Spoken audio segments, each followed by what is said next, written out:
En el vídeo anterior hicimos un repaso de la historia de los Illuminati desde sus orígenes en 1776 y vimos cómo la doctrina Illuminati permaneció a lo largo de los años en diferentes sociedades, en diferentes movimientos, hasta día de hoy. Pues bien, en este vídeo voy a entrar en detalle en algunas de estas sociedades secretas y clubes paramasónicos que a día de hoy son los que mantienen estos ideales de los Illuminati. Comenzamos.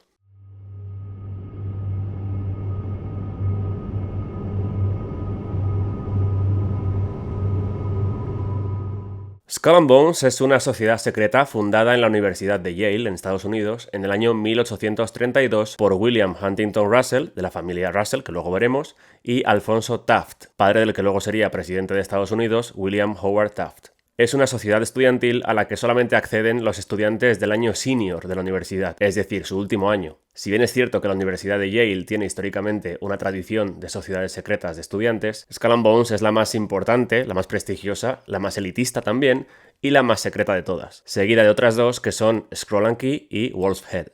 La periodista y autora Alexandra Robbins fue alumna de Yale y además era miembro de una de estas sociedades secretas de esta Universidad de Yale, que era Scroll and Key. Y publicó este libro, Secrets of the Tomb, donde explica con todo detalle la historia y objetivos y rituales y demás de Skull and Bones. Y precisamente por esto le otorgó credibilidad, porque ella es alumna de esa universidad y pertenecía a una de estas sociedades secretas, con lo cual nadie mejor que alguien que ha estado ahí dentro para contarte pues lo que ella vio y lo que se sabe por parte de la gente de allí. Pues bien, Alexandra Robbins explica los orígenes de esta sociedad secreta de Skull and Bones de la siguiente manera. En algún momento, a principios de la década de 1830, un estudiante de Yale llamado William Huntington Russell, el futuro mejor alumno de la promoción de 1833, viajó a Alemania para estudiar durante un año. Russell provenía de una familia desmesuradamente rica que dirigía una de las organizaciones empresariales más despreciables del siglo XIX en Estados Unidos, Russell & Company, un imperio del opio. Quedaos con esto que es muy importante, luego veremos por qué.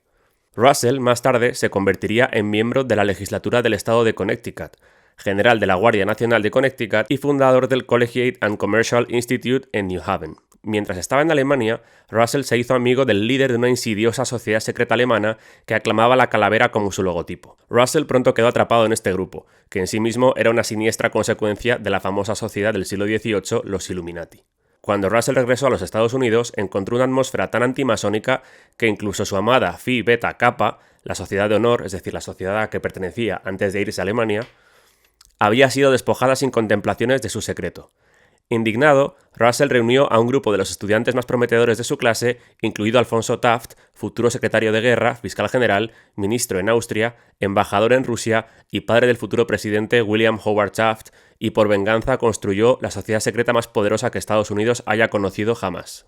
Importante mencionar aquí que cuando Russell volvió a Estados Unidos, dice Alexandra Robbins que se encontró una atmósfera antimasónica. Y es que recordemos que en 1826 fue cuando desapareció el capitán William Morgan. Esto lo comenté en el tercer vídeo, cuando hablé del secreto masónico, comentaba la historia de que el capitán William Morgan, que había sido masón, decidió publicar, fue de los primeros que publicó en inglés, los rituales de los grados de aprendiz, compañero y maestro, y cuando se supo que iba a publicar esto, desapareció. Y obviamente la gente dedujo que se debía a que los masones no querían esto, ¿no? Y como conté en ese vídeo, vimos que a pesar de que desapareciera William Morgan, el libro se publicó finalmente, porque lo había acordado con su amigo, que era el editor, el librero, que publicase este libro. Pues el libro finalmente se publicó. Y esto provocó que se fundara en Estados Unidos, a final de esa década, de los años 20, un partido antimasónico apoyado por el que era presidente en Estados Unidos en ese momento, que era John Quincy Adams. Pues este es el contexto para que entendamos por qué Alexandra Robbins dice que Russell se encontró una atmósfera antimasónica, por todo esto que acontecía en ese momento. Y fue ahí cuando él dijo, no, yo voy a fundar mi sociedad secreta con las ideas que traigo de Alemania, además, que es esta, ¿no? Skull and Bones. Otro detalle importante, por cierto, que venía de Alemania con esas ideas, ¿vale? Otra vez Alemania como el epicentro de esto, igual que los Illuminati. Con respecto a esta conexión alemana, Alexandra Robbins comenta lo siguiente.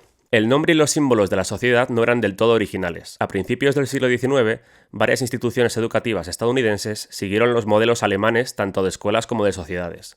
El énfasis de las sociedades germánicas en las canciones, por ejemplo, se manifiesta claramente en un lugar como Yale. Cuando William Russell fue desde Yale a estudiar en Alemania, muy bien podría haber sido presentado a un club de estudiantes alemán con el logo de la calavera y luego regresar a Yale y establecer una sucursal de ese club. La evidencia es convincente. Las redadas del siglo XIX descubrieron documentos que sugieren que Skull and Bones no es más que un capítulo de una organización madre. Una invitación a la celebración del 30º aniversario describe textualmente una conmemoración jubilar de la historia de nuestro establecimiento en New Haven. Un discurso histórico adjunto lleva una portada que dice «El Club Eulogian», un discurso histórico pronunciado ante nuestra venerable orden en el 30º aniversario de la fundación de nuestro capítulo americano en New Haven el 30 de julio de 1863, el jueves por la noche. Un documento de la sociedad de 1933 se refiere al nacimiento de nuestro capítulo de Yale. Es decir, que según estas evidencias, Skull and Bones sería la rama estadounidense de una sociedad madre que tenía su origen en Alemania, y que la propia Alexandra Robbins vincula a los Illuminati. De hecho, el número característico de Skull and Bones es el 322, y este número haría referencia por un lado al 32, por la fecha en la que se funda esta sociedad, que es 1832, y el otro número 2 sería en alusión a que es el segundo capítulo de una sociedad cuyo primer capítulo era en Alemania. Otra teoría sobre el 322 es que en el 322 a.C. fue cuando murió el orador griego Demóstenes, y según la tradición de Skull and Bones, la diosa de la elocuencia, que se llamaba Eulogia, marchó en ese mismo año, el 322, para volver en 1832 y unirse a la sociedad secreta. Esa es la leyenda que cuentan ellos. Y sin embargo hay gente que cree que ese 322 hace referencia a algo muy distinto, y es que sería una referencia al libro del Génesis, capítulo 3, versículo 22, es decir, 322, que habla de Adán y Eva comiendo el fruto prohibido del árbol del bien y del mal. Y el empleo de este número haría referencia a la doctrina luciferina de esta sociedad secreta. Otra prueba más que vincula a Skull and Bones con los Illuminati originales de Alemania es el lema de la orden, que además de estar en alemán, dice lo siguiente: ¿quién es el loco? ¿Quién es el sabio? ¿El mendigo o el rey? Pobre o rico, todos se igualan en la muerte. Y vemos esta conexión con los Illuminati originales de Alemania en el libro Proofs of a Conspiracy de John Robison, que fue de los primeros que habló de los Illuminati en el año 1789. John Robison en este libro describe la ceremonia de iniciación del grado 11. La estructura original de los Illuminati eran 13 grados, pues en el grado 11 el iniciado se enfrentaba a un esqueleto y a sus pies había una corona y una espada, y se le preguntaba si ese esqueleto pertenecía a un rey, a un noble o a un mendigo. Independientemente de la opción que eligiera, se le decía que daba igual, que el carácter de que eran hombres era lo único importante, es decir, que a la hora de la muerte todos son iguales, tanto el rey como el noble como el mendigo, y esto conecta con ese lema que veíamos de Skull and Bones. Y es que parece que los Bonesmen, que es como se conoce a los miembros de Skull and Bones, están obsesionados con la muerte y con aprovechar al máximo el tiempo del que disponen aquí. Esta obsesión con la muerte la vemos en el propio logo de la orden, que es una calavera y unos huesos, o en el hecho de que en el vestíbulo de su edificio principal en Yale, que se conoce como The Tomb o la tumba, hay una inscripción que dice Memento Mori, que en latín es recuerda que vas a morir. Recordemos que en el ritual de iniciación de la masonería, en el grado de aprendiz, el neófito pasa por la cámara de reflexión y una de las poquitas cosas que tiene en la mesa, que está iluminada con una vela, es una calavera también. Vemos una conexión con este símbolo. Y respecto a esta obsesión con el tiempo, solamente destacar que en la tumba o este edificio principal de la sociedad secreta tienen un reloj que está adelantado 5 minutos, lo que viene a significar que ellos van siempre un paso por delante del resto de los mortales. Pues bien, Alexandra Robbins sigue detallando esta conexión de los Skull and Bones con Alemania. Dice: las habitaciones están plagadas de objetos alemanes y en las paredes hay grabadas frases en alemán. Una impresión en la tumba representa una bóveda funeraria abierta en la que 4 cráneos humanos yacen sobre una losa de piedra alrededor de una gorra de bufón, un libro abierto, varios instrumentos matemáticos, una bolsa de mendigo y una corona. La imagen va acompañada de las frases ¿quién fue el tonto? ¿Quién el sabio? ¿El mendigo o el rey? Y ya sean pobres o ricos, todos son iguales en la muerte, lo que hemos visto. Junto a la impresión cuelga una tarjeta en la que está escrito del capítulo alemán, presentado por el patriarca D.C. Gilman. En la tumba también se encuentran 5 fotografías mostrando escenas de la vida estudiantil alemana. Además, algunos de estos Bonesmen me confirmaron que una de las canciones tradicionales de la sociedad se canta con la melodía de Deutschland über alles, el himno nacional alemán. Pues cada año solamente pueden entrar 15 nuevos miembros a la orden. Esto es así desde los comienzos. Solamente 15 al año pueden entrar.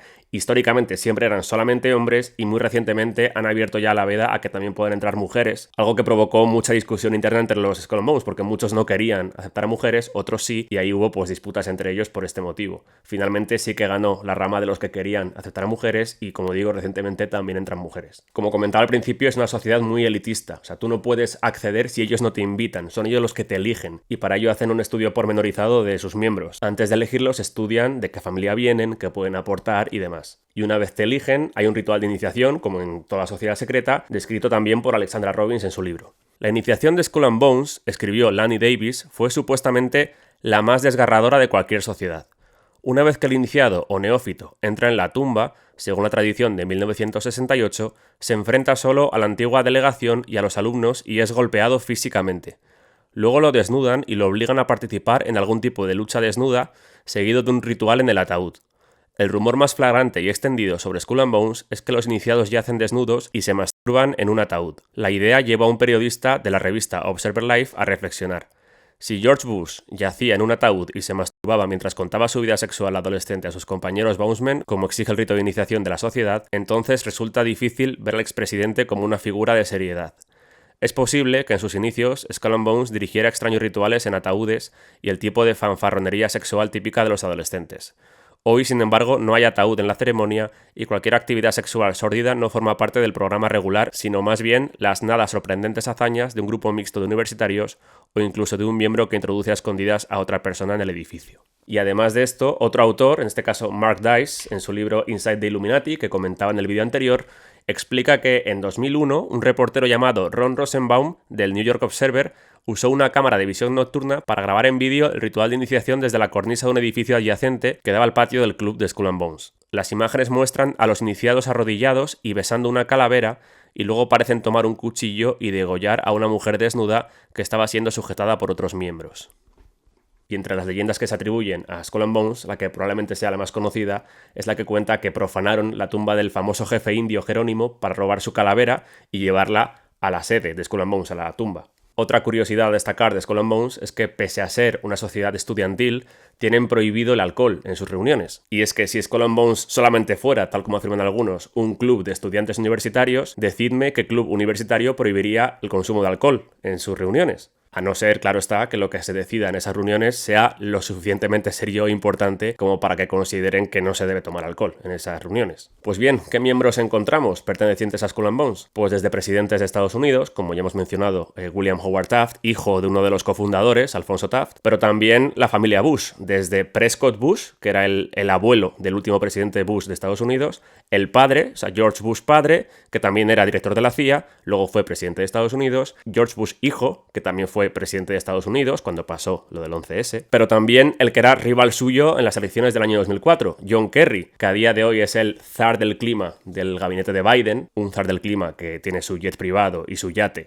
pero sin embargo dice que debemos de ir en bicicleta, y que, como digo, competía contra George Bush hijo en el 2004 por la presidencia de Estados Unidos. Es decir, que en ese año, ganase quien ganase, ganaba Skull and Bones. De hecho, en esa campaña electoral hubo un periodista, Tim Russert, que preguntó a ambos por su filiación a Skull and Bones, y esto fue lo que respondieron los dos. You were both in Skull and Bones, the secret society. It's so secret we can't talk about it. What does that mean for America? The conspiracy theorists are going to go wild. I'm sure they are. I don't know. I haven't seen the web. Number 322. You both were members of Skull and Bones, a secret society at Yale. What does that tell us? Not much, because it's a secret. Is there a secret handshake? Is there a secret code? I wish there were something secret I could manifest. 322, a secret number? There are all kinds of secrets, Tim. Lo curioso de esto es que John Kerry fue el patriarca de George Bush en Skull and Bones, es decir, su mentor, para que veáis el engaño de las elecciones. Pero no solamente encontramos a presidentes de Estados Unidos, también encontramos, por ejemplo, a jueces de la Corte Suprema, a altos miembros de la CIA, como comentaba el propio Bush padre, que fue director de la CIA, miembros del CFR, que luego mencionaré, como su propio presidente del año 77 al 85, Winston Lord, también el que es considerado como padre del fútbol americano, Walter Camp, o incluso las personas que supervisaron la construcción y despliegue de la bomba atómica, que fueron Henry Stimson, George Harrison, Robert Lovett, William Avril Harriman y McGeorge Bundy. Pues como vemos, en definitiva, Skull and Bones es un trampolín de los universitarios de Yale que están en su último año para prepararlos para ocupar posiciones clave del país. Y además, con todos estos rituales que se realizan en la sociedad secreta, en Skull and Bones, se forjan unos lazos de hermandad tan potentes que sus miembros acaban considerándose hermanos de por vida.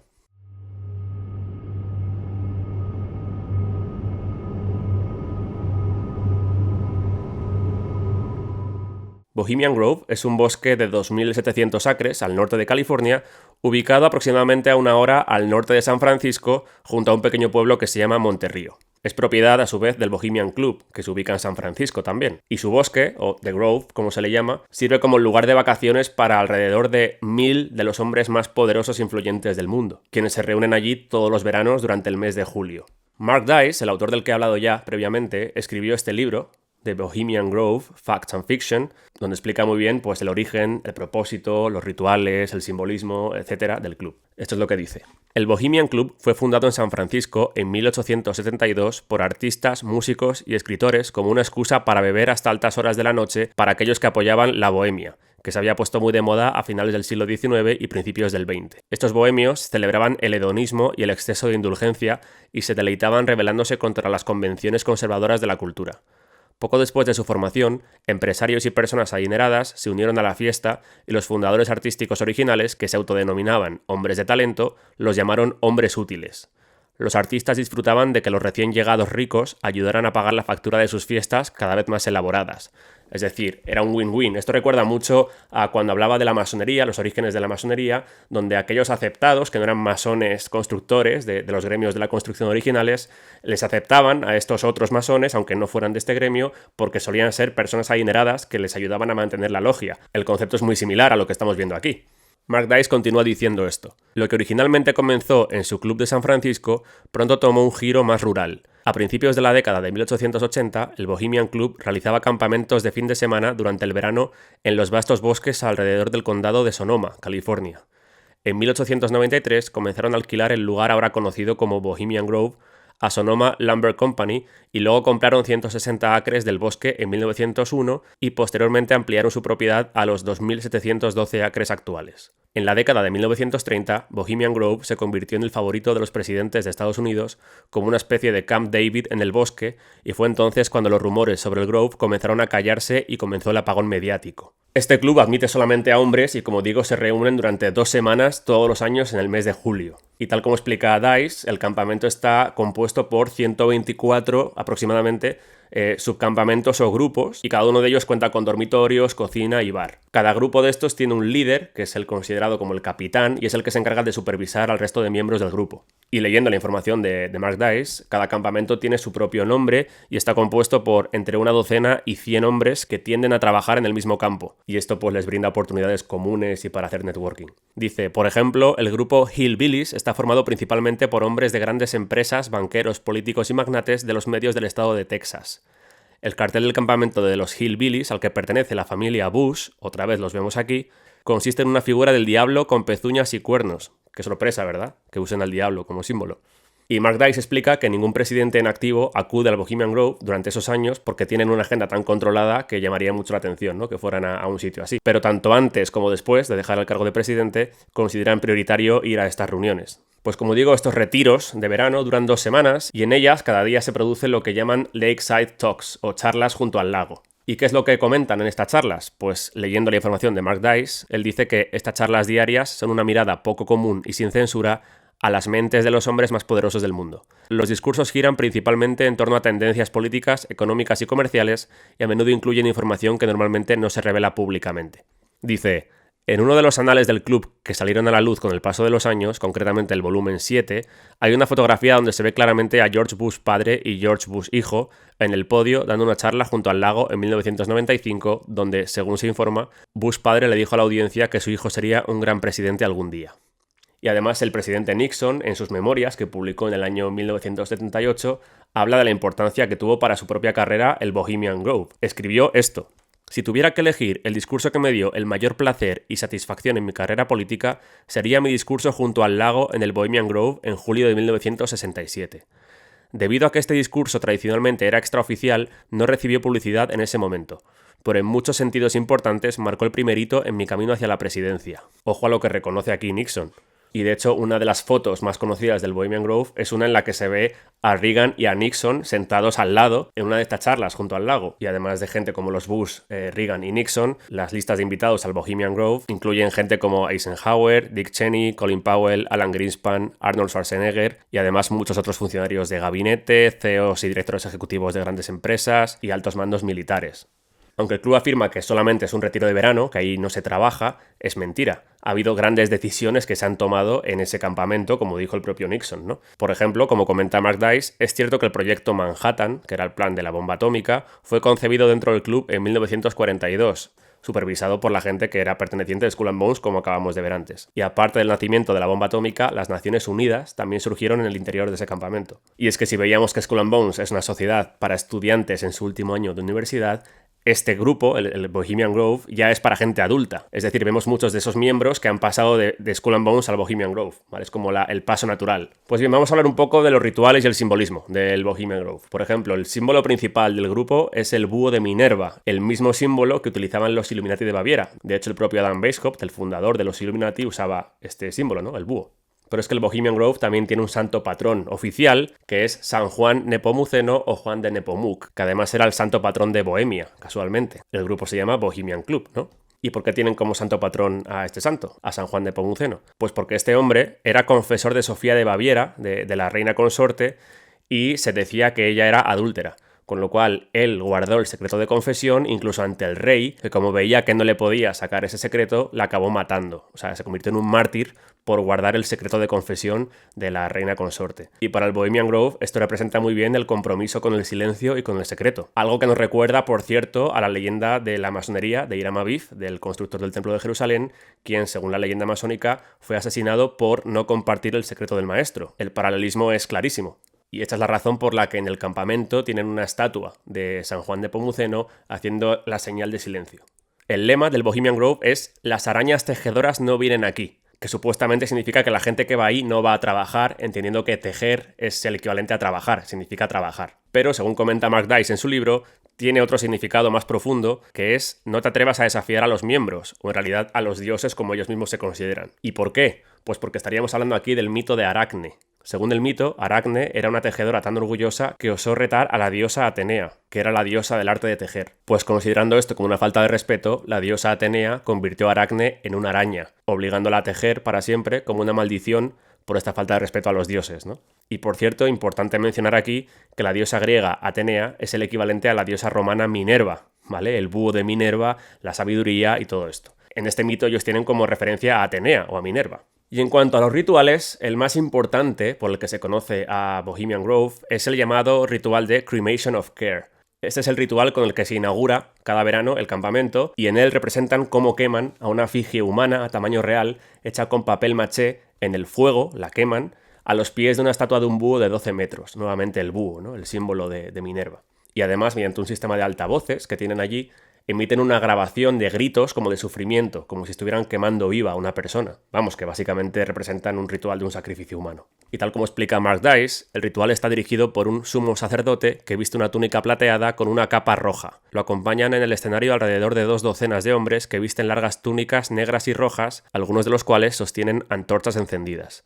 El sumo sacerdote también lleva un micrófono inalámbrico que transmite a través de un sistema de sonido para que la audiencia de alrededor de 1000 hombres pueda oírlo.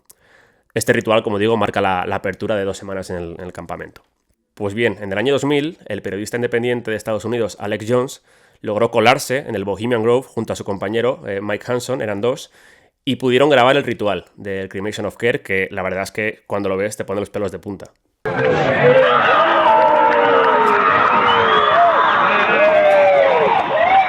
Y 4 años después, este periodista, Alex Jones, se encontró con David Gergen, que fue un asesor muy importante de los presidentes Ford, Nixon, Reagan y Clinton, o sea, fijaos, y que además trabajó también como colaborador de CNN. Pues cuando Alex Jones se encontró con este hombre, le preguntó si había estado presente en el ritual de Cremation of Care, y esto fue lo que le respondió. Have you been there for the ceremony with the cremation of care? Frankly, I don't think that's something I need to talk to you about. Really? That's right. Well, I'm Alex Jones, and I snuck in there in 2000. I'm the guy that blew it wide open and got the video. It's been on national TV. Well, I disrespect you for that. You do? I do.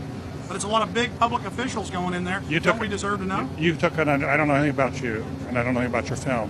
But if you go in there with an understanding, you violated that understanding by releasing that film, and I don't respect you for that. Really? But we have public officials. I'm sorry. You took an understanding when you went in there that you would not do that film, and did you have an understanding when you went in there? No. Did you crash it? Yes. Yeah, and it has no trespassing signs there too, doesn't it? No, they put them up after. Oh, I'm sorry. Just walked in. I'm sorry, sir. I've been there before. I know what the circumstances are, and I'm sorry you violated the understandings. That was not a gentlemanly thing to do. But what about the ritual? Is the ritual genuinely? Sir, everything. I don't owe you this comment. I know. I appreciate it. This is what's called ambush journalism, and I disrespect you for that as well. So thank you ever and goodbye. been in the ritual? It's none of your damn business. Pero es que el ritual de Cremation of Care, aunque ya es oficial, se ha grabado y se sabe, no sería lo peor que se hace en el Bohemian Grove. Hay investigaciones sobre prácticas criminales muy turbias que supuestamente harían en el Bohemian Grove. El compañero de Alex Jones, que se infiltró con él, que acabo de mencionar, que se llama Mike Hanson, realizó una investigación sobre todo esto y pudo entrevistar a algunas de las strippers o chicas de compañía que habían sido contratadas para los espectáculos del club, ¿no? Pues Hanson explica que una de estas strippers no recibió el pago que se le había prometido y como venganza se encontró un portátil tirado y lo robó. Y cuando lo abrió en su casa se encontró vídeos muy, muy sórdidos, muy turbios, que mostraban a mujeres y niños siendo brutalmente abusados, ¿no? Y esto conecta directamente con la investigación del que fuera senador de Nebraska, John DeCamp, que escribió este libro, The Franklin Cover-Up, en el cual él explica una trama de corrupción que tuvo lugar en Nebraska sobre una entidad de crédito fraudulenta que posteriormente le condujo, por las actividades de los líderes de esta entidad financiera, a prácticas que conectan con las del Bohemian Grove.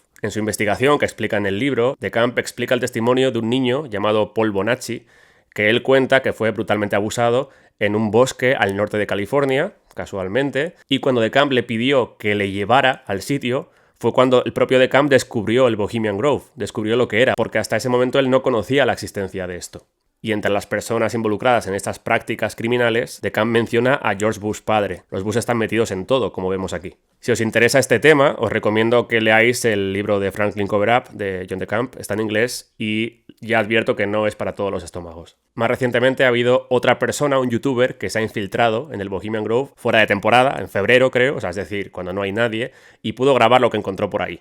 El vídeo está en YouTube, es bastante largo, pero quiero destacar algunas cosas que llaman la atención. La primera es que en una de las cabañas hay un póster con la frase «Venid como niños, niños pequeños».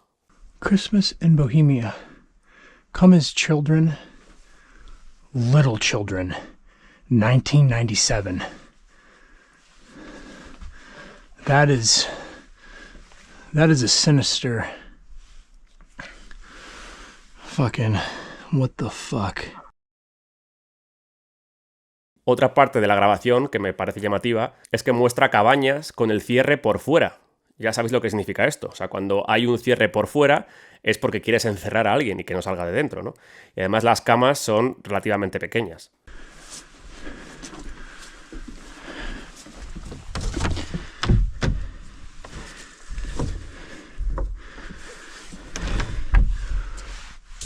Oh, what the fuck?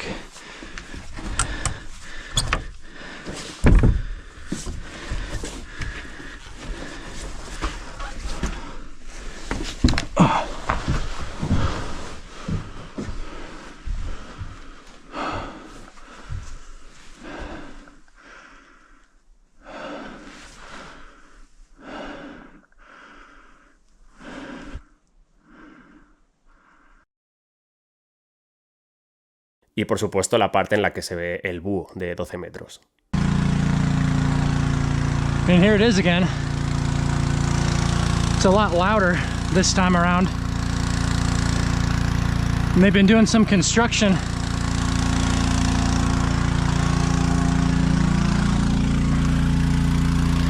Y lo último por lo que ha salido el Bohemian Grove a la palestra en los medios ha sido por las declaraciones del boxeador americano Ryan García, quien afirma haber sido testigo de las actividades criminales que se hacen en el Grove. Ha dicho literalmente: me sujetaron y me hicieron ver cómo violaban a niños pequeños. Tengo pruebas.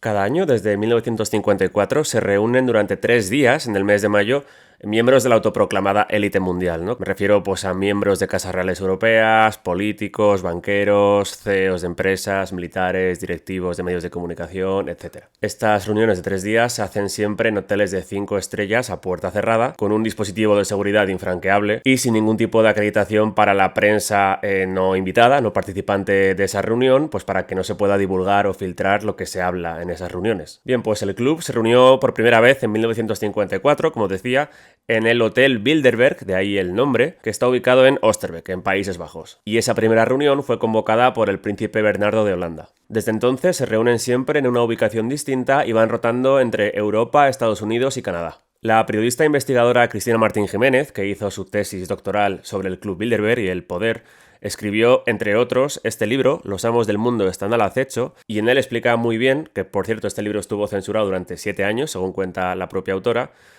todo lo que rodea a Bilderberg, ¿no? Los orígenes, la estructura, miembros invitados cada año, etc. Y hay una parte muy interesante en la que Cristina habla sobre la estructura de Bilderberg. Dice que Bilderberg está compuesto por 3 círculos concéntricos. El círculo exterior está compuesto por miembros que son invitados esporádicamente, ocasionalmente, no son miembros fijos, y son a los que se conoce con el sobrenombre de inocentes, porque no conocen bien lo que se habla en los círculos interiores, los círculos más reservados. Como digo, muchos de estos miembros son invitados una o como mucho 2 veces en toda su vida. Y para ellos Bilderberg es como un casting donde se les pone a prueba para ver si tienen lo que Bilderberg requiere de ellos para seguir siendo parte de ese club, ¿no? Luego tenemos el círculo intermedio, que es el que está formado por el comité directivo, que son 33 miembros, ojo a la cifra, son justamente 33, y son tanto americanos como europeos. Son los encargados de elaborar las listas de los que van a ser invitados ese año. Esto es lo que dice Cristina Martín Jiménez sobre esto. Dice, la pauta frecuente es que cada uno invite a 2 personalidades. El tándem ideal lo conformaría un político de alto rango y un empresario de la industria o un banquero y un intelectual, que puede ser profesor o periodista. Los componentes del comité directivo tienen su propia agenda y discuten los temas más discretos sin que el resto de los asistentes conozcan lo que se trata sobre estos temas. Entre los miembros que han formado parte del comité directivo encontramos a Joseph Ackerman del Deutsche Bank, Jorma Ollila de Nokia, Richard Perle, exconsejero del Pentágono, Vernon Jordan, consejero del expresidente Bill Clinton, Jürgen Schrempf de Daimler Chrysler, Peter Sutherland de Goldman Sachs International, Daniel Vasella de Novartis o James Wolfenson del Banco Mundial. Muchos de estos nombres os sonarán porque ya salieron en el vídeo en el que hablábamos de las superlogias, de las Urloches del libro de Joel Magaldi, que por cierto recordemos que según cuenta Magaldi, Bilderberg es producto de 2 de estas superlogias, la Compass Star Rose y la Pan Europa.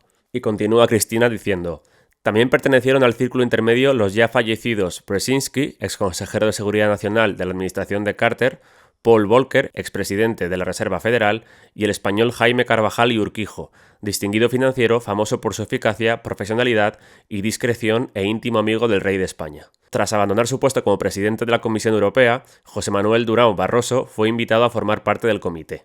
Como digo, más nombres que ya salían en el vídeo de las superlogias. Y luego tenemos el círculo, el tercer círculo, el más interno, el más reducido y el más inaccesible, que lo compone el llamado Comité de Sabios, que nadie sabe quiénes son, realmente son muy poquitos, y el único que se sabe que formó parte de ese Comité de Sabios fue David Rockefeller. Pues bien, además de estos nombres que hemos mencionado, me gustaría mencionar las figuras clave de Bilderberg, el núcleo duro, las personas más importantes que han conformado el Club Bilderberg. Voy a comenzar con el príncipe Bernardo de Holanda, que ya hemos visto que fue el que convocó la primera reunión del Club Bilderberg, lo que nos vincula directamente con las casas reales, porque además de ser él mismo miembro de la realeza de los Países Bajos, era primo de Felipe de Edimburgo, que era el consorte de la reina Isabel II de Inglaterra. Por cierto, mencionando esta vinculación de Bilderberg con las casas reales, mencionar que la Casa Real Española es asistente habitual al Club Bilderberg. Pues el príncipe Bernardo de Holanda se afilió al partido nazi en 1933, o sea, es decir, el Club Bilderberg fue fundado por un nazi, ¿vale? Interesante detalle, aunque posteriormente abandonaría el partido nazi para casarse con la princesa Juliana de Holanda. Pero es que además de nazi, el príncipe Bernardo de Holanda fue un corrupto también, ya que participó de lleno en el famoso escándalo de la empresa norteamericana Lockheed, recibiendo un soborno de más de $1 millón de dicha empresa. Y ese fue el motivo por el que se vio obligado a dejar el cargo de presidente del Club Bilderberg en el año 1976, cargo que había ocupado desde la fundación del club en el año 54. O sea, estuvo más de 20 años de presidente del club y tuvo que abandonarlo cuando salió este escándalo de Lockheed. Seguimos con otra figura muy importante en el Club Bilderberg, que es Joseph Rettinger. Y es que Joseph Rettinger, además de íntimo amigo del príncipe Bernardo, fue realmente el que tuvo la idea de formar el Club Bilderberg. O sea, lo convocó el príncipe Bernardo, pero el ideólogo fue Rettinger. Esto es lo que dice Cristina Martín Jiménez de él. Dice, pese a ser una pieza imprescindible en la cimentación de la unidad europea, es muy difícil encontrar datos de la vida de Rettinger. Nació en Cracovia en 1888 en el seno de una familia adinerada de origen judío-austriaco y fue educado por un miembro de la Sociedad Fabiana. Cuando cumplió 18 años, marchó a París a estudiar letras y allí inició sus primeras relaciones con las altas esferas sociales. Su amistad con el coronel americano Mandelhaus lo introdujo en las actividades de la Mesa Redonda y el CFR. Luego comentaré lo que es esto. Debido a los centros en los que estudió, Rettinger tejió una magnífica red de contactos e influencias que se extendía por toda Europa y América. De él se decía que tan solo con descolgar el teléfono podía hablar con el presidente de Estados Unidos. Y de hecho, Bernardo de Holanda le rindió un homenaje fúnebre con estas palabras, que son bastante llamativas de quién fue esta persona. Esto es lo que dijo Bernardo de Holanda de Rettinger. La historia conoce numerosos personajes notables sobre los cuales se concitó durante su vida la atención general. Ellos fueron admirados y festejados por todos y nadie ignoró sus nombres. Existen, sin embargo, otros hombres cuya influencia es todavía mayor, incidiendo con su personalidad en el tiempo en que vivieron, aunque no son conocidos, pese a todo, más que por un círculo de iniciados muy restringido. Joseph Ratzinger fue uno de estos. Es una persona que tenía mucha influencia y que casi nadie sabía quién era. Después tenemos al ya mencionado David Rockefeller, el que he dicho que era el único miembro conocido de ese círculo interno de comité de sabios. Rockefeller es la tercera pata de la fundación de Bilderberg porque fue el que financió esto, al igual que haría posteriormente con la comisión trilateral, de la que luego hablaré también. Y además de Rockefeller tenemos a la ya mencionada en muchos vídeos dinastía Rothschild. Ya comenté que los Illuminati fueron financiados originalmente por los Rothschild. Pues aquí siguen, con el paso de los años siguen vinculados al poder. Y ya por último, como persona clave en la fundación de Bilderberg, voy a mencionar a Henry Kissinger. Kissinger nació en Alemania en 1923 y emigró a Estados Unidos con su familia, de origen judío, cuando tenía 15 años. Esto es lo que dice Cristina Martín Jiménez de él. Se ha ganado a pulso una de las peores reputaciones de la historia actual por su participación en conspiraciones políticas para derrocar regímenes socialistas y comunistas en Latinoamérica y promover guerras con fines imperialistas y económicos. En los años 50, Rockefeller le facilitaría la llave de acceso al círculo de los elegidos y poco después entró en el Pentágono. Ha trabajado con los presidentes John F. Kennedy, Richard Nixon, Henry Ford, Jimmy Carter y George Walker Bush, sirviendo a la oligarquía financiera, en especial a David Rockefeller, que lo lanzó y tuteló, y a él mismo, pues se ha convertido en uno de los funcionarios más ricos de América. Pues aún con este historial fue galardonado con el Premio Nobel de la Paz, qué irónico, en 1973. Y bueno, Kissinger falleció el 29 de noviembre del 2023, muy recientemente. ¿Y qué vinculación tiene el Club Bilderberg con la masonería, no? Pregunta importante.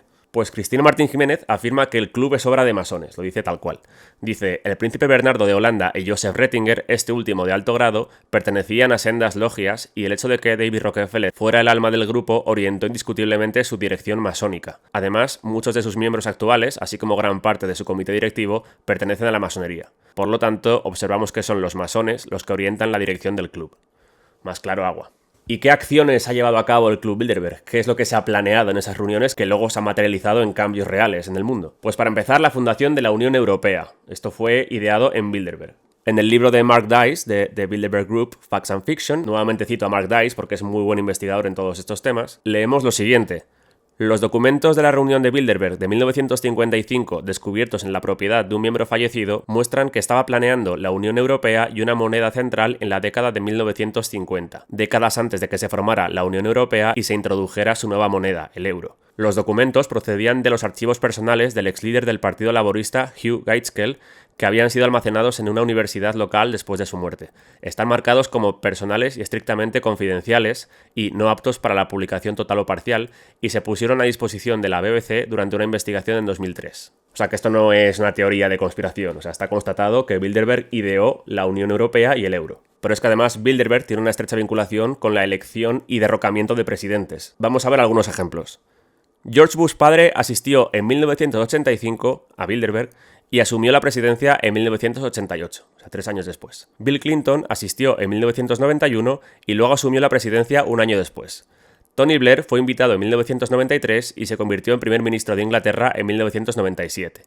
Romano Prodi asistió en 1999 y ese mismo año se convirtió en el presidente de la Comisión de la Unión Europea. En 2004, el senador John Edwards habló con el grupo y más tarde fue elegido candidato demócrata a la vicepresidencia por el candidato presidencial John Kerry, quien, al igual que su oponente George Bush, es miembro de la sociedad Skull and Bones, como ya hemos visto. Pedro Sánchez fue invitado a Bilderberg en 2015 y tomó la presidencia en 2018, 3 años después. Seguro que son casualidades, ¿verdad? O sea, no vamos a pensar que hay una correlación entre Bilderberg y que luego esos lleguen a presidente. Son todo casualidades, obviamente. Y luego más ejemplos de acciones que han tomado Bilderberg que luego han llegado a algo real en el mundo ha sido, por ejemplo, la guerra de Irak. Esto también lo comenta Mark Dice en su libro. Dice lo siguiente. En la reunión de 2002, las filtraciones revelaron que el consenso alcanzado era que la invasión de Irak no ocurriría hasta la primavera de 2003, cuando muchos de los principales medios de comunicación anticipaban que la guerra comenzaría a finales del verano o principios del otoño de 2002. Jim Tucker informó que Donald Rumsfeld, que entonces era el secretario de Defensa, aseguró al grupo Bilderberg que la invasión no ocurriría hasta el año siguiente, lo cual por supuesto ocurrió. Al parecer, algunos de los aliados europeos necesitaban más tiempo para convencer a su pueblo de que la invasión era necesaria o para prepararse para aprovechar económicamente la situación una vez que ocurriera. Y hay un apunte importante que hace Mark Dice en su libro sobre un autor llamado David Rothkopf, que era director general de Kissinger & Associates, o sea, la firma de asesoría de Henry Kissinger. Y este autor escribió un libro en 2009 titulado Superclass, The Global Power Elites and the World They Are Making. Y en el libro dice lo siguiente: durante las últimas décadas ha surgido una élite global que tiene mucho más poder que cualquier otro grupo en el planeta. Cada uno de los miembros de la superclase tiene la capacidad de influir periódicamente en las vidas de millones de personas en varios países del mundo. Cada uno ejerce activamente este poder y a menudo lo amplifica mediante el desarrollo de relaciones con otros miembros de esta clase. O sea, está reconociendo el que era director general de Kissinger & Associates, o sea, que conocía muy bien a Kissinger, está reconociendo eso, ¿no? Que hay una superclase que determina lo que pasa en el mundo, influyen en millones de personas, ¿vale? Esto no lo dice un blog publicado por un chico que se aburre en el sótano de su casa. Y continúa diciendo: es indiscutible que existe un grupo así. Jefes de Estado, directores ejecutivos de las empresas más grandes del mundo, magnates de los medios, multimillonarios que participan activamente en sus inversiones, tecnología, empresarios, potentados petroleros, administradores de fondos de cobertura, inversores de capital privado, altos comandantes militares, unos pocos líderes religiosos selectos, un puñado de escritores, científicos y artistas de renombre, incluso líderes terroristas y maestros criminales, cumplen con los criterios anteriores para ser miembros. O sea, ojo a la declaración que está haciendo este hombre. Y también admite textualmente, cito textualmente, que Bilderberg hace todo lo posible para pasar desapercibido. Y estos son solamente algunos ejemplos de lo que han influido en el mundo.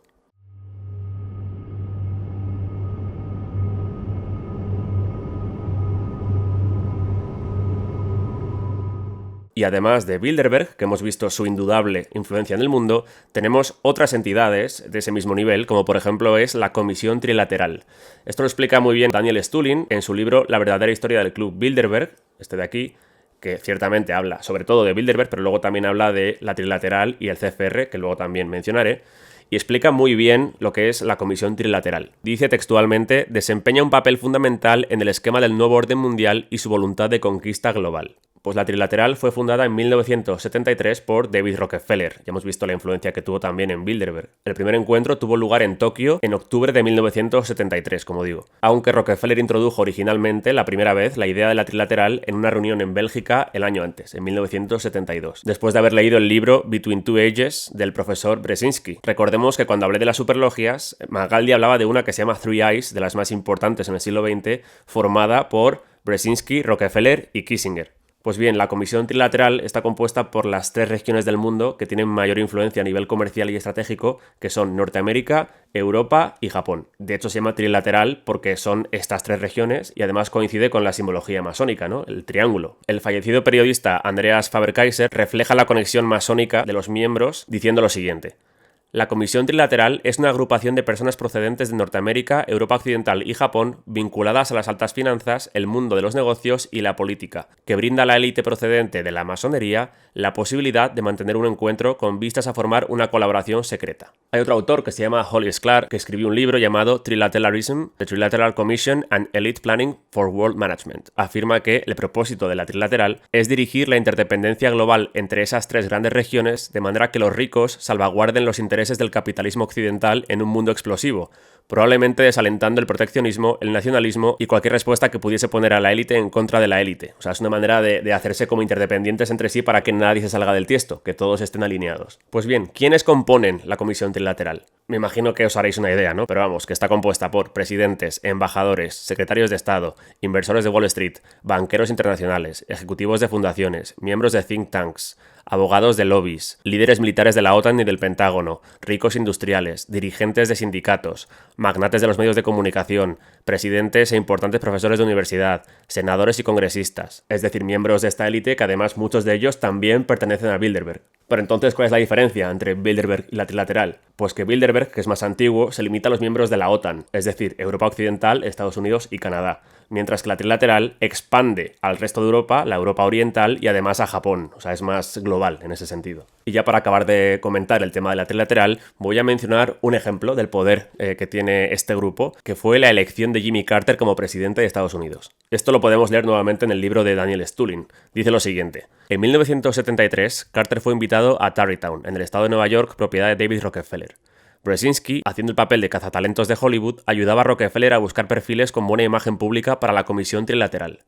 El encanto sureño de Carter causó una impresión muy positiva en los dos caballeros, entre comillas. Tanto Brzezinski como Rockefeller estaban impresionados de que Carter hubiese abierto oficinas comerciales del estado de Georgia en Bruselas y Tokio. Esto parecía encajar perfectamente con el concepto de la trilateral. Jimmy Carter se convirtió así en miembro fundador de la Comisión Trilateral y poco después en el siguiente presidente de los Estados Unidos. Como anécdota, cabe mencionar que los discursos de la campaña de Carter para las presidenciales de 1976 decían principalmente que, textualmente, ha llegado el momento de reemplazar la política de equilibrio de poder con la política del orden mundial. Y además también decía buscar una sólida asociación entre Estados Unidos, Europa Occidental y Japón. Casualmente, justo lo que busca la trilateral. Y a este respecto señala Stulin, con toda la razón, que el hecho de que Jimmy Carter fuese elegido presidente a dedo ilustra magníficamente el gran poder que posee el Club Bilderberg, la Comisión Trilateral y el CFR, del cual ahora hablaré, desconocidos para la mayor parte del mundo. Estos grupos de poder, supersecretos y estrechamente vinculados, pueden colocar o defenestrar a cualquier presidente o candidato a la presidencia.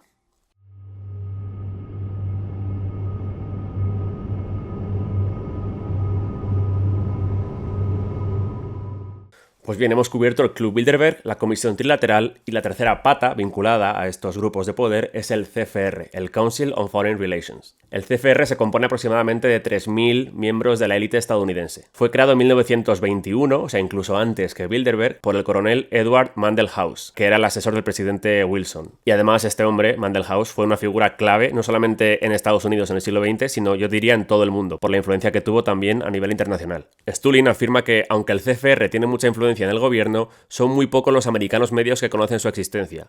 En realidad menos de 1 de cada 10.000 y muchos menos aún son conscientes de su propósito real. Y a este respecto hay una cita clave del que fuera presidente del CFR en 1978, Sir Winston Lord, que dijo lo siguiente: la Comisión Trilateral no dirige secretamente el mundo, eso lo hace el CFR. Para que veáis que para muchos de estos el CFR tiene más peso que la Trilateral, aunque es verdad que el CFR solo se centra en Estados Unidos, solo está presente en Estados Unidos. Y otro ejemplo de alguien que reconoció el peso y el poder de este grupo, ¿no?, del CFR, fue el juez del Tribunal Supremo, Felix Frankfurter, miembro también del CFR, que dijo lo siguiente, en una alusión directa al CFR: el auténtico gobernante en Washington es invisible y ejerce ese poder detrás del escenario.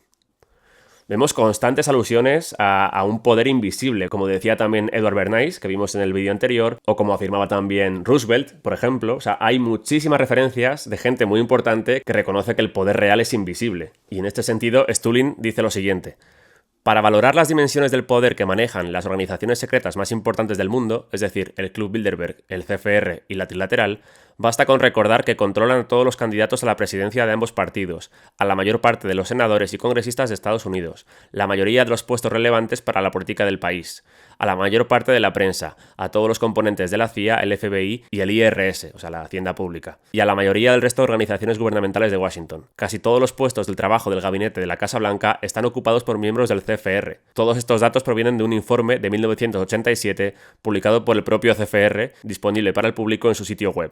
O sea, esto no se lo inventa Stulin, lo ha sacado de un documento oficial del CFR. Y repasando ejemplos concretos de personas que han sido miembros del CFR, tenemos aquí un listado.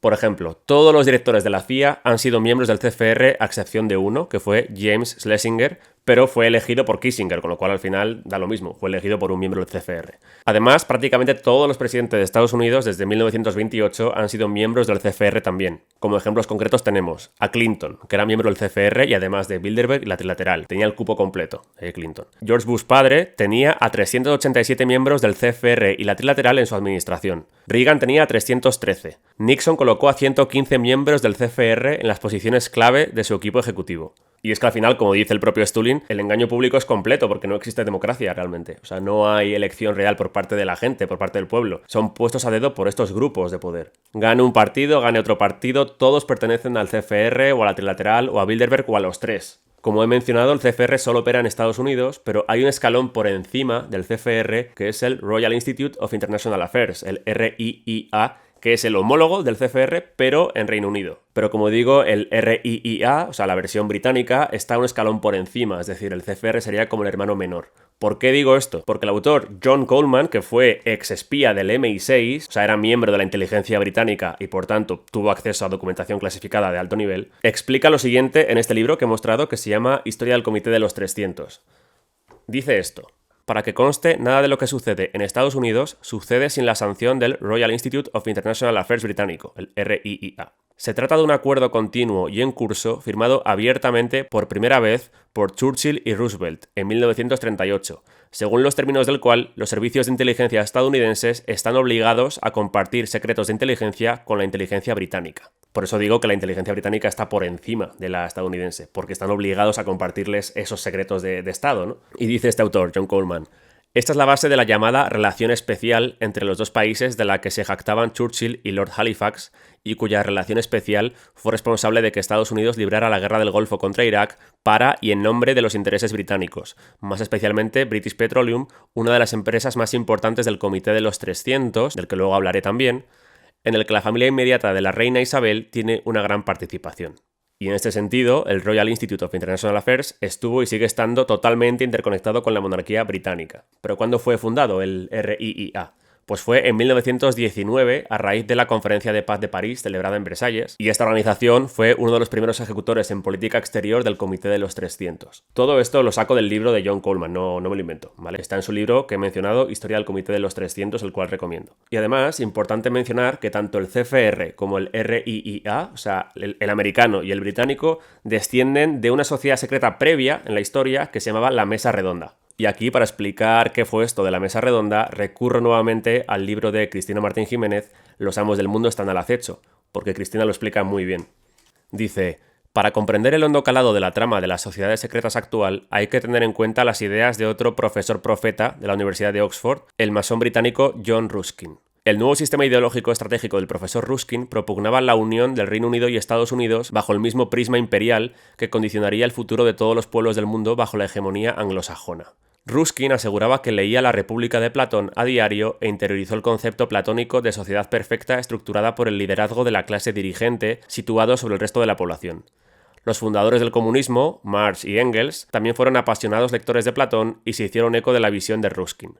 La teoría del profesor Ruskin se completaba con la imposición de un control estricto sobre el Estado por parte de un dictador o una clase dirigente especial. Y él mismo, Ruskin, decía: mi objetivo constante ha sido mostrar la superioridad eterna de algunos hombres sobre los otros, a veces de un hombre sobre el resto. Pues bien, el discípulo más aventajado de Ruskin fue Cecil Rhodes, que fue quien asimiló y propagó esta teoría del profesor Ruskin. ¿Y quién fue Cecil Rhodes? Pues tal como explica Cristina Martín Jiménez, Cecil Rhodes fue el primer gran magnate de nuestra era.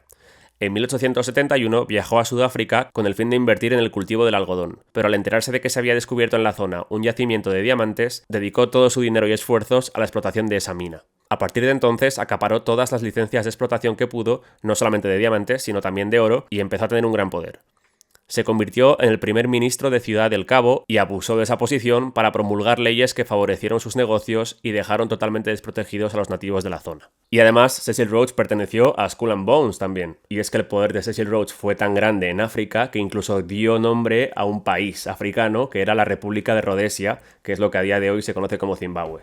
Pues en su testamento, Rhodes exigió literalmente el establecimiento, promoción y desarrollo de una sociedad secreta cuyo verdadero fin y objetivo sea la prolongación del gobierno británico en el mundo para recuperar finalmente los Estados Unidos de América. O sea, la visión de Rhodes era que el gobierno británico fuera hegemónico en todo el mundo. Y cuando murió Rhodes, en 1902, fueron los banqueros Milner, Rothschild, otra vez Rothschild, los que tomaron el control de la Mesa Redonda. Y ya para acabar este apartado de la Mesa Redonda, decir que un año después de la firma del Tratado de Versalles, en 1919, la Mesa Redonda evolucionó a lo que hoy ya es el RIIA, o sea, el Royal Institute of International Affairs británico, y además el CFR, el Council on Foreign Relations americano, lo que ya hemos mencionado.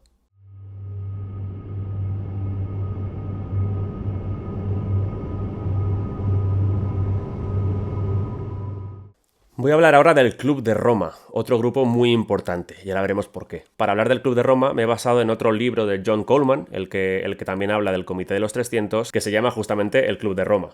Otro libro que recomiendo. Pues según Coleman, el Club de Roma está formado por los miembros más antiguos de la llamada nobleza negra europea, descendientes de las antiguas familias que poseían, controlaban y administraban Génova y Venecia en el siglo XII. ¿Y por qué se le conoce como nobleza negra? Pues tal como afirma Coleman, por el uso de trucos sucios, asesinatos, terrorismo, comportamiento poco ético y adoración a Satanás. O sea, actos negros, entre comillas, por eso el nombre de nobleza negra. Dice Coleman que nunca dudaron en usar la fuerza contra cualquiera que se atreviera a interponerse en su camino, y esto no es menos cierto hoy que durante el siglo XIII. Pero entonces, ¿quiénes son los que componen la nobleza negra? Pues John Coleman afirma que la nobleza negra veneciana está formada por las familias europeas más ricas y antiguas. Su riqueza supera con creces la de los Rockefeller, por ejemplo, y forman parte del Comité de los 300. Una de las dinastías más antiguas de la nobleza negra veneciana es la dinastía de los güelfos. La reina Isabel II, por ejemplo, era una güelfa negra. Su bisabuela Victoria descendía de esa familia. Pero bueno, hablando concretamente del Club de Roma, este club fue fundado en 1968 por Aurelio Peccei, industrial italiano, gerente de Fiat, entre otras cosas, y Alexander King, que era director de ciencia en la OCDE.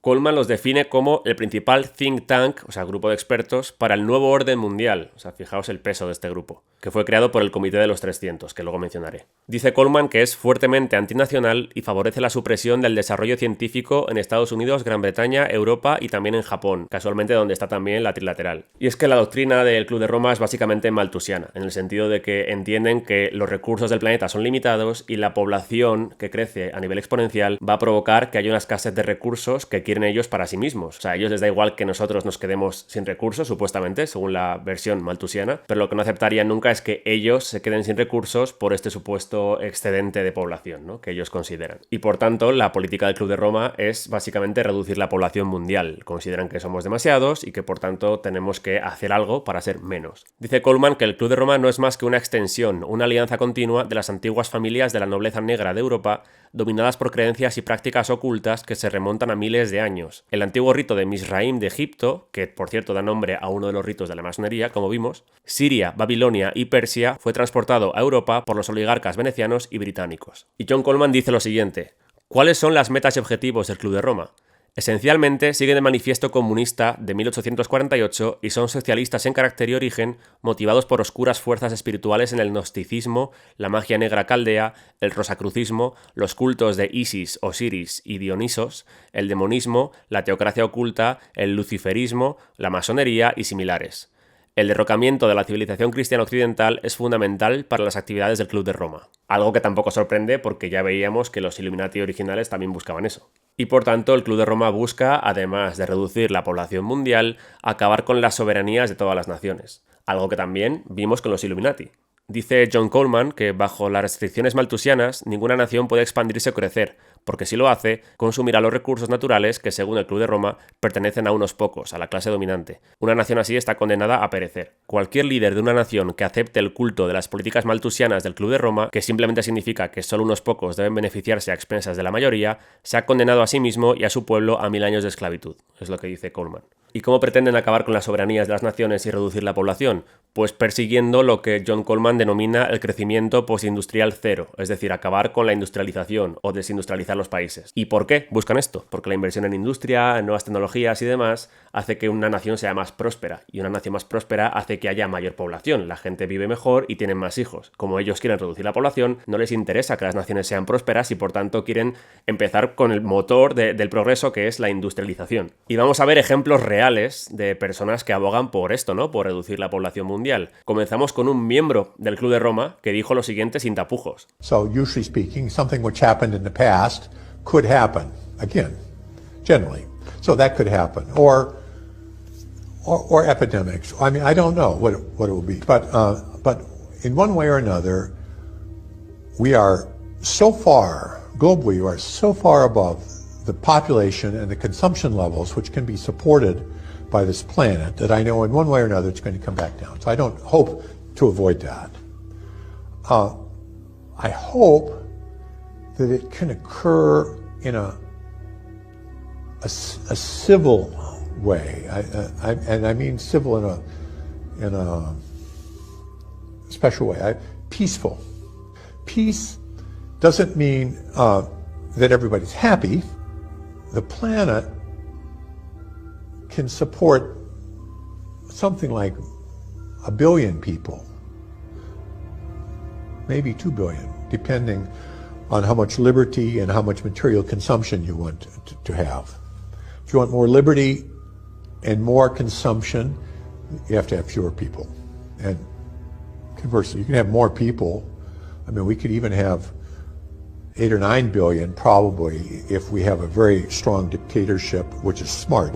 But if you had a smart dictatorship, and a low standard of living, you can have it.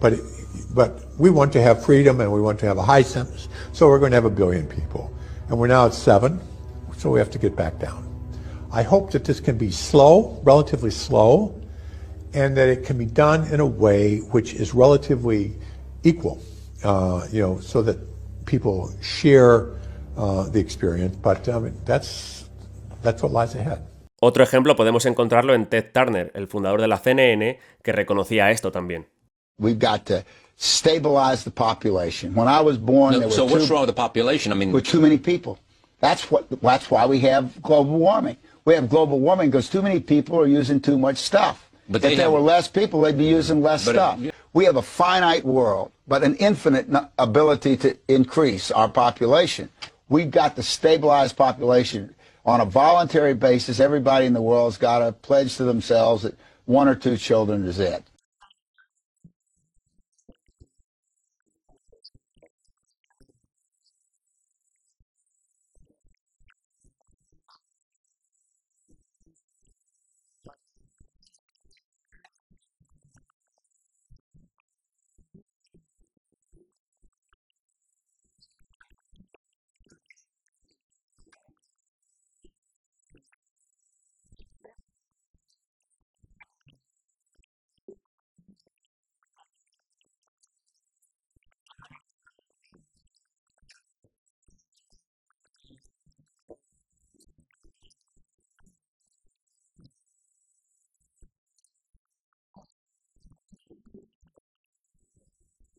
Mr. Turner, I was wondering if you think it's a good idea to reduce 90% of the population because we are being overpopulated by a lot of... 90%. 80?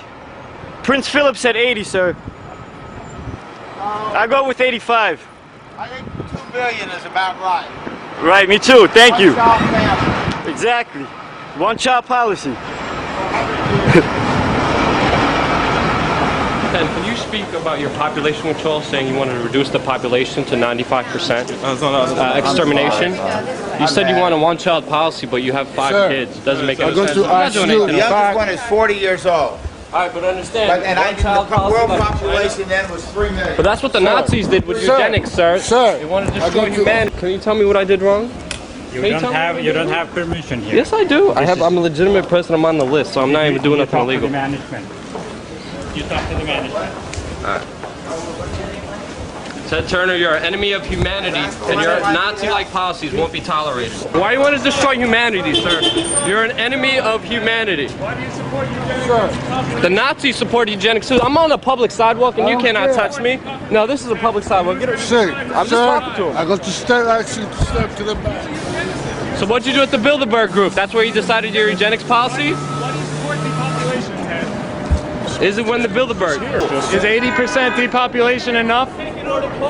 Is 80% enough? 90%? And who's going to decide who lives and dies? Be ashamed of yourself. You are not our leader. National sovereignty will prevail, and we will not have a new world order. We won't have a one world government. The elite won't be in charge because the people in national sovereignty will always prevail, sir. Eugenics is no laughing matter, sir. Depopulation is no laughing matter. Your silence shows complicity, sir. Ted, who's going to decide who lives and dies over your eugenics population program? You're no better than a Nazi. O también podemos ver el ejemplo de Bill Gates, que también está obsesionado con el control de la población mundial. This equation has 4 factors, a little bit of multiplication.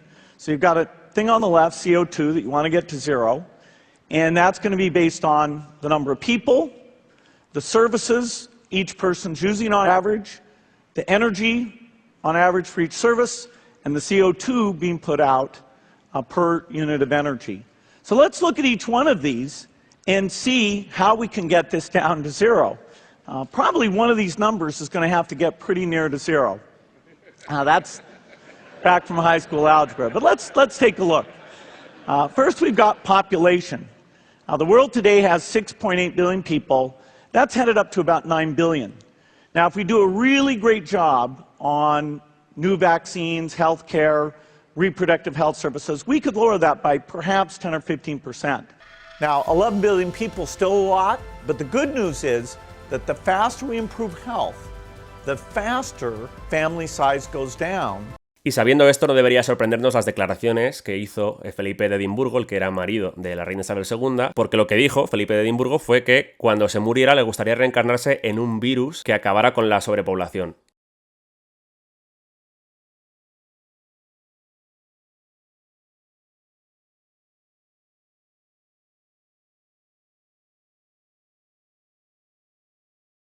Y ya para concluir con el Club de Roma, voy a volver a citar a John Coleman. El moderno Club de Roma no es más que una sucesión continua e ininterrumpida de sociedades secretas que tienen como objetivo la destrucción de la libertad, lo que ocurrió en el periodo que ahora conocemos como la Edad Media. Por lo tanto, se puede asumir con seguridad que el Club de Roma es un proyecto del nuevo orden mundial y un gobierno mundial diseñado para facilitar una transición más rápida a la esclavitud universal, conocida como la Nueva Era Oscura, bajo el control del Comité de los 300.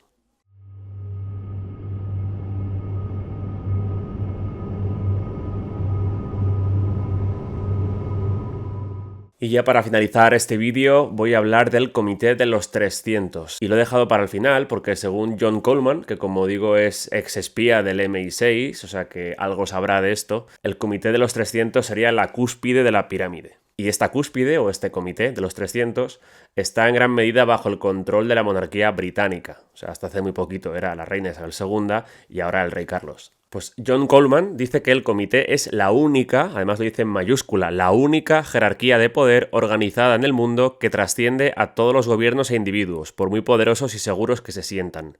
Abarca las finanzas, las cuestiones de defensa y los partidos políticos de todos los colores y tipos. Es lo que dice Coleman sobre el Comité de los 300. Y además dice, no hay entidad que el comité no pueda alcanzar y controlar, y eso incluye las religiones organizadas del mundo. Así es el todopoderoso Grupo Olímpico, cuya base de poder está en Londres y en los centros financieros de la City de Londres, con su dominio sobre los minerales, metales y gemas, la cocaína, el opio y las drogas farmacéuticas, los banqueros rentistas financieros, los promotores de cultos y los fundadores de la música rock. La corona británica es el punto de control desde el que todo irradia. Como dice el refrán, tienen un dedo en cada pastel. Continúa diciendo, el sector bancario, aunque no es el pilar principal, es de vital importancia, sobre todo en las zonas en las que los bancos actúan como cámaras de compensación y centros de blanqueo de dinero procedente de la droga. Ojo a la acusación que está lanzando John Coleman.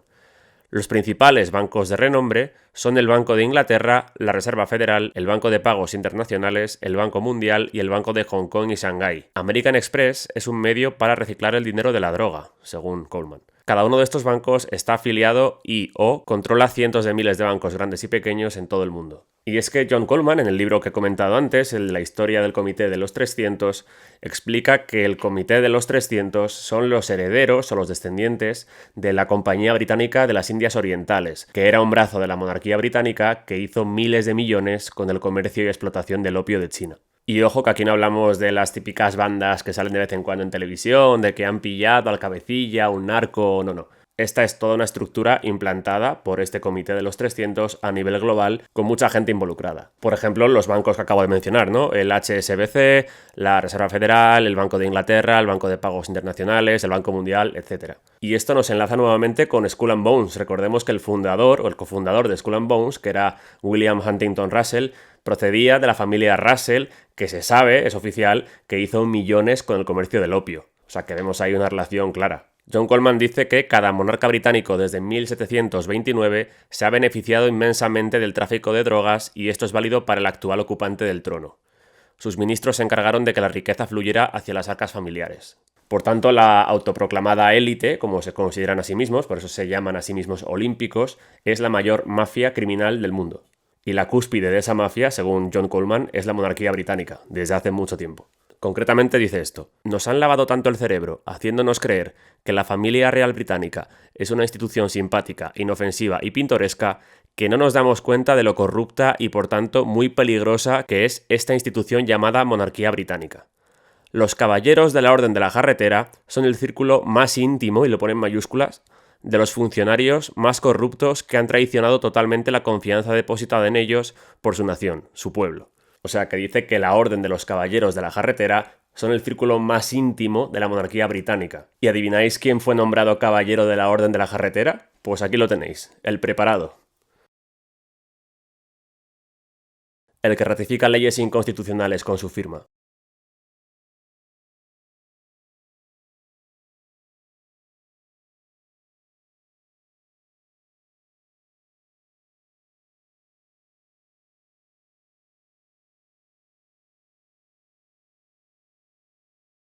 el que luce orgulloso el pin de la Agenda 2030 en la solapa.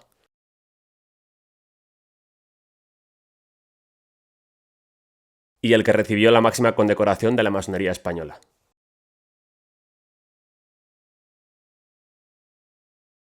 Y es que al final todas estas sociedades secretas o clubes paramasónicos que hemos visto en este vídeo, hay más, pero no he querido tampoco hacerlo demasiado largo, no serían sino solamente ramas, bifurcaciones de un mismo poder global, una élite, que aun teniendo sus diferencias entre sí en cuanto a egos, en cuanto a ver quién tiene más poder que el otro, al final tienen un objetivo común, todos ellos. Un objetivo que persiguen a largo plazo y lo persiguen desde hace mucho tiempo. Este objetivo es la imposición de un nuevo orden mundial a partir de las cenizas del orden mundial previo, del que venimos, de nuestras raíces. ¿Y qué es concretamente este nuevo orden mundial que quieren implantar? ¿Qué es lo que buscan? Pues al final lo que buscan es imponer un gobierno único global. Un único gobierno en todo el mundo, obviamente controlado por ellos, por el Comité de los 300 y sus acólitos. Y esa es la razón, por ejemplo, por la que nació la Unión Europea, o la Sociedad de Naciones, o la ONU, las Naciones Unidas. Al final es ir estableciendo poco a poco un gobierno global, controlado por ellos, y ya lo estamos viendo. O sea, nos imponen desde arriba, desde estas entidades supranacionales, lo que debemos hacer. O sea, el poder no es de abajo arriba, no es democrático. Es impuesto por ellos, desde arriba. O sea, que es un neofeudalismo al final. Pero además de un gobierno único, buscan implantar una moneda única. Lo vimos con el nacimiento del euro, por ejemplo, que era un primer paso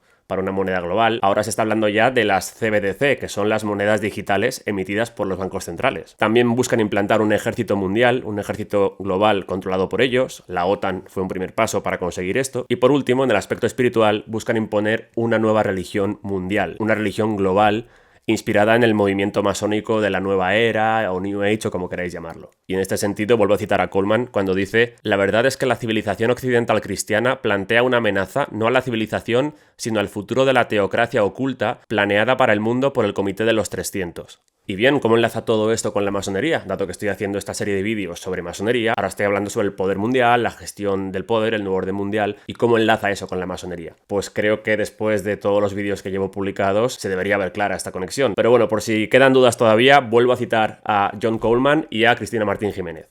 John Coleman dice lo siguiente: el control político y financiero de los relativamente pocos, como los llamó Bernays, ¿os acordáis que Bernays hablaba de un gobierno invisible, llámese élite, poder oculto, como queráis llamarlo, se ejerce a través de sociedades secretas, en particular el rito escocés de la masonería? Eso dice Coleman. Y Cristina Martín Jiménez dice que la secta de poder planetario está configurada por una trama de sociedades secretas y todas están vinculadas a la masonería. O sea, la masonería es el vehículo que utilizan para ejercer ese control, captar nuevos miembros y que esa élite de poder se perpetúe en el tiempo. Y esa es la gente que controla el mundo a día de hoy. La vieja nobleza negra europea, que piensa que somos muchos y hay que reducir la población, nazis corruptos que establecieron clubes para que se reúna la élite a puerta cerrada todos los años y decidir qué rumbo toma el mundo, gente muy poderosa que asiste a rituales donde se escenifica un sacrificio humano en el fuego, con gritos y todo, y gente que se considera dioses olímpicos con el poder de decidir qué hacer con el resto de la humanidad y que además lleva siglos luchando para destruir el mundo creado por Dios e imponer el suyo propio. La buena noticia es que cada vez somos más los que vemos esto, los que sabemos sus planes y los que estamos exponiéndolos. Y esto les resta poder, por eso su necesidad de secretismo, para que nadie se entere de sus planes, porque saben que si hay un despertar masivo en la sociedad, su plan nunca tendrá éxito. Pues hasta aquí el vídeo de hoy, como siempre, y si os ha gustado compartidlo y nos vemos en próximos vídeos donde seguiré exponiendo a los enemigos de la humanidad.